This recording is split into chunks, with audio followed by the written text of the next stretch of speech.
Hi hi ఏందిరా ఈరోజు నేను రాగులు ఎత్తుకొచ్చాను అనుకుంటున్నారా? ఏం లేదండి.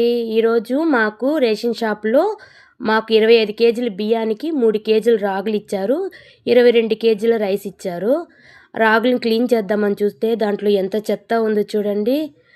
ఆ చెత్త అంతా ఏరి అవన్నీ చేసుకోవాలంటే ఒక రోజు పట్టేట్టుగా ఉండదు. ఈ రాగుల్ని మనం క్లీన్ చేసుకుందాము బాగా చెరిగేసి. ఇవేమిటో తెలుసా మీకు? వాటి పేర్లు ఏమంటారో తెలుసా అండి?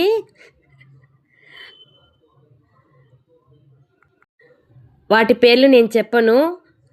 మీకు తెలిస్తే మీరు కామెంట్లో పెట్టండి. ఎందుకంటే వాటి పేర్లు చెప్తే వాటి మనోభావాలు దెబ్బతింటాయి.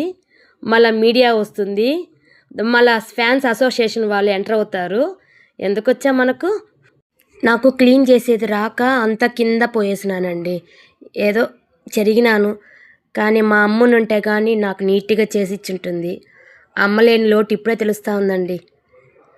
మా అమ్మకి ఏమో అర్జెంటు పని ఉందని ఎమూడు నుంచి కాల్ వచ్చేసరికి ఆమె వెళ్ళిపోయింది మమ్మల్ని ఇలా ఒంటరిగా చేసేసి. మళ్ళీ ఒకసారి నీట్గా చెరుక్కొని పిండి మిషన్కి వెళ్ళి రాగుల్ని నీట్గా పిండి ఆడించుకొని వచ్చేసాను. పిండి వేడిగా ఉంటుంది కాబట్టి నీట్గా ఆరబోసుకుందాం. ఆరబోసుకునేటప్పుడు క్లీన్గా జల్లి పెట్టుకున్నామంటే ఇంకేదైనా వేస్ట్ ఏదైనా ఉంటే మొత్తం తీసేయవచ్చు.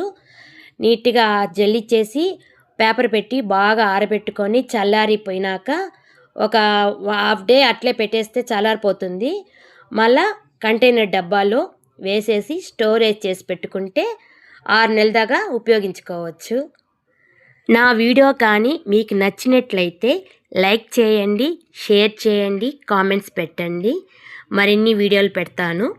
మన తిరుపతి వెంకన్న స్వామి మీరు కోరిన కోరికలన్నీ నెరవేరాలని కోరుకుంటూ ఇష్కు ఆల్ బాయ్.